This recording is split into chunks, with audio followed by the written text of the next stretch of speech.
Ma, bilaw pagkain. Hay naku sa pagkain dyan. Huwag ka na magkastos dyan ng ano dyan ha. Iinis na ako sa'yo. Ma, bilis na. Kahit 20 pesos lang. Bilis na. Hay naku, bahala ka dyan. Magbili ka na lang. 20 pesos, anong bibilin mo dyan? Sticker lang, ma. Ay, sige, eto na. Salamat, ma. Aling Marites. Ano yan? Bili ako ng sticker, Aling Marites. Isa lang, ano lang po, buong po. Meron po kayo buong na 20 pesos.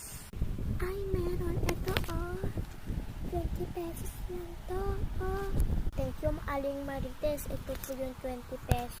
Ay, thank you. Thank you po. Alis na po ako. Wait lang, bata. Bakit po, Aling Marites? Ikaw si Sofia, di ba? Opo, Aling Marites. Ito po ako nakatira. Sabihin mo pala kay mama mo, pautang naman. Wala pa yung utang niya, ha? Ay, Aling Marites. Kasi po, nagagalit na po siya sa utang. Kahit na, kasi wala pa ako pera. Sinabi niya, uutang niya bukas. Wala eh. Kaya sabihin mo na lang kay mama mo, ha? Sige po. Ma, ano naman yon? Sabi po ni Aling Marites, pautang po siya, hindi ka po nabigay ng utang po kahapon. Ay naku, bahala na sarili niya. Di ko yan umutang. Sabi mo, wag na.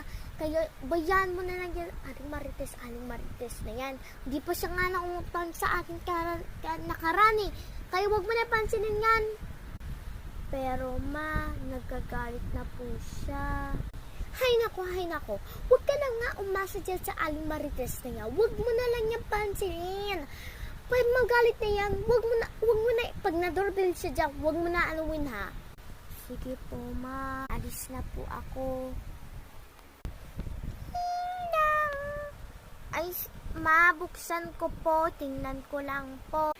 Sino po yun? Kuto, si Aling Marites, nasaan na yung utang? Nagagalit na ako. Hala, si Aling Marites. Hala, naririnig ko siya. Sarado ko na yung pinto. Sabihin ko kay mama. Ma, ano yan naman yun? Si Aling Marites, kanina pa sa labas. Baka magdabog yun. Kasi po, nasa labas pa po siya. Baka mahuli po tayo ng pulis. Tulungan mo naman ako, ma.